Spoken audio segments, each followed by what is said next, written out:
المسجد فيه كم واحد يتعدى على صوابع الايد. لا حول ولا قوة إلا بالله. هي وصلت يا جماعة اللي احنا نعمل أغنية للصلاة وللخشوع؟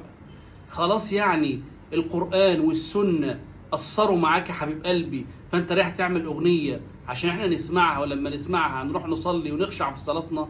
ايه يا جماعة اللي احنا بنعمله ده؟ يا جماعة ما احنا قلنا 200,000 مرة، لما تعمل حاجة في الدين لازم تعرف هي صح ولا غلط، حرام ولا حلال. لما تيجي تمشي في طريق لازم تعرف انت هتمشي الطريق ده ازاي، ما تمشيش عمياني. والله يا جماعة شباب، يعني الشاب راح يعمل اغنية كده، انت خلاص مثلا متدين او فاكر نفسك ان انت مثلا جميل والناس هتسقف لك. ايه اللي انت بتعمله ده؟ امر محرم. انت بتعمل ايه؟ وينفع يا جماعة اغنية على موسيقى ونقول خشوع وصلاة ونجيب الصلاة والخشوع في اغنية على موسيقى؟ خلاص يا جماعة وصلت بنا الحل كده. لا حول ولا قوة الا بالله. والله العظيم الواحد بيشوف عجائب الدنيا السبع في الايام اللي احنا فيها دي. اي حد بيطلع يقول اي كلام، يغني اي حاجة.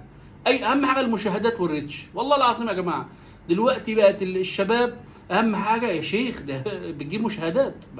مش هعمل انا حاجة دينية، انا هعمل موسيقى وليبسنج وهعمل واغاني. انا عايز مشاهدات، عايزين الناس تشوفني. يا ابني ما هي الناس هتشوفك وتاخد منك ذنوب. انت فاكر الناس هتاخد منك حسنات؟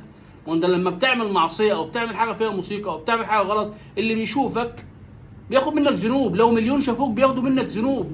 فتعمل حاجه بمليون ذنب ولا تعمل حاجه ب10 حسنات؟ افضل يكون 10 مشاهدات بس 10 حسنات افضل من مليون ذنب. فخلي بالكم يا شباب، خلي بالكم. السلام عليكم ورحمه الله وبركاته.